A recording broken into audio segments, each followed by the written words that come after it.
If you were to talk to many gamers today, you hear them compare modern gaming to retro gaming. Get many of them together and a debate normally ensues, asking which one is best. Some will long for a time when video games were simple, fun and inventive. They say retro games are truly timeless and never lose their luster. But others would say that the advances in technology in recent years have allowed for many interesting design concepts to arise, which couldn't be done years ago. So today on Games of Reference, with help from special guest Byron, we shall be asking the question, modern gaming or retro gaming?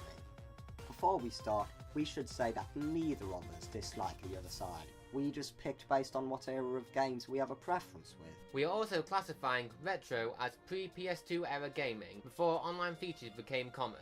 With that, on with the episode. I would start by saying that retro games have stood the test of time far better than modern games, seen by the way that people always seem to return to them. I believe that one of the reasons for this is due to the lack of DLC and patching. Up until recently, these methods were extremely hard to do, as many people couldn't access stable internet, and nearly all consoles didn't have online capability. Developers knew that once they released a game, it couldn't be altered. This put the majority of developers in the mindset that their games had to be high quality, or else the game would review and sell poorly. Nowadays, however, many major releases have come out buggy, unfinished, and with content missing to buy in DLC packs later. Who's to say that these games will ever get the DLC or bug fixes if they aren't successful? However, DLC and patching hasn't been such a negative for the industry and has had an overall positive impact on gaming. By this, I mean that developers can add content to already great games after their release, allowing them to continually build a game beyond their initial scope, which can be based on community feedback, allowing for mechanics to be tweaked constantly closer to perfection. As well as this, patching can also help make less buggy games. No matter what, there will always be bugs and glitches. With something as complex as a game, it's inevitable. With retro games, they had to be re-released to solve these problems. Now, bugs can be removed after the fact, which, while it may make some developers lazy, gives the majority of developers the tools to fix any unknown or obscure glitches that their fanbase finds. While this may be true, the fact that most gamers have access to stable internet has also resulted in a severe loss: local multiplayer. Many retro games understood how easy and simple local multiplayer is. It is absolutely fantastic to be playing a game with your friends and to see their facial expressions at every victory or failure.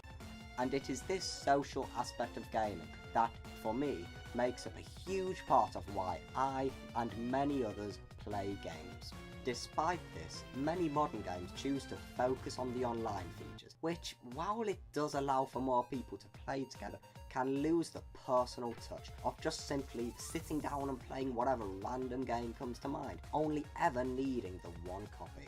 One should not simply replace the other, which is sadly what modern games seem to be doing with online multiplayer. Online features are not all doom and gloom though. They have helped contribute to many of gaming's best experiences. One example of this would be that many online games, especially online shooters, allow for teams with 10 or more people on opposing sides to fight each other, giving rise for amazing games that just could not be conceived with retro technology. As well as this, the rise of the MMO gives players months, if not years, worth of content with a continually evolving fanbase to interact with, and the opportunity to meet new people. And, while I must admit that local multiplayer is a large part of gaming, it can be hard to meet up with your mates and gather in a single spot. The convenience of just going online with your friends allows those who live far away from each other, or those who just cannot travel, to interact on a regular basis.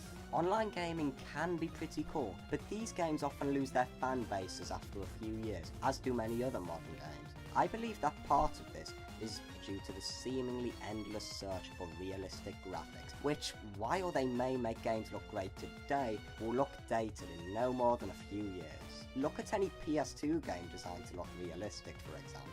As well as this, games that strive for realism tend to look very bland, dull, and even colourless, as these games use browns and greys in an attempt to add some gritty realism to the experience.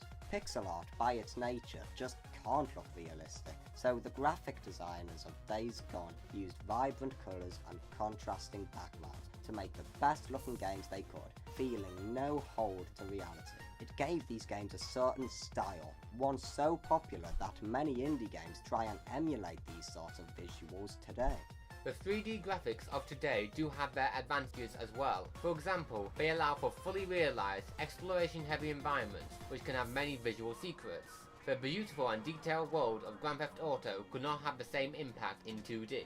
As well as this, new technology allows for many new art styles to be experimented with, such as cel shading or 3D cartoon visuals. Also, while many indie games do focus on pixel art, other routes have been taken. Everything from hand-drawn animation, minimalist graphics, and even styles based on painting techniques have been attempted successfully. With the games industry being bigger than ever, so many different types of games with so many art styles have been made.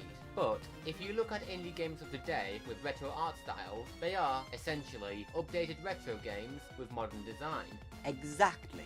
This just goes to show how effective the style of retro games are, and that modern and retro games can actually be compatible. And which style you prefer is all a matter of preference.